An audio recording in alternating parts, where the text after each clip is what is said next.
Le marché s'est brièvement retourné à la hausse dans l'après-midi avant de rebasculer dans le rouge. Les chiffres du chômage américain pour février, meilleurs que prévu, ont en effet permis quelques instants une incursion dans le vert, insuffisant toutefois pour penser la déception d'hier après la prise de parole du président de la Fed qui juge la remontée des taux longs peu inquiétante pour l'heure. Le CAC 40 termine la séance sur une baisse de 0,82% vers les 5782 points, mais la semaine reste toutefois positive. Du côté des valeurs, Veolia a basculé dans les derniers échanges en tête de l'indice, plus 1,89%.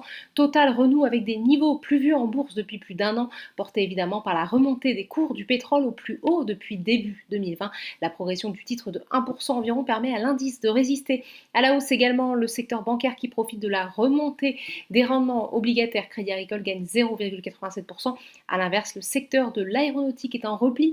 Airbus, qui avait bien bondi en début de semaine, lâche presque 5%. Semaine difficile également, qui s'achève pour le segment technologique. ST Micro perd 10% environ depuis une semaine. Sur le SBF 120, ce sont encore les parapétrolières qui sont à l'honneur.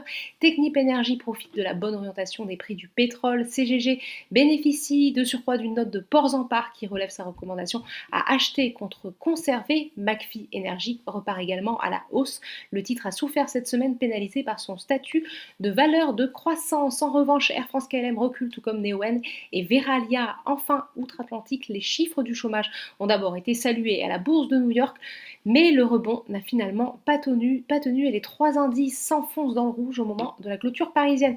Voilà, c'est tout pour ce soir. N'oubliez pas, toute l'actualité économique et financière est sur Boursorama.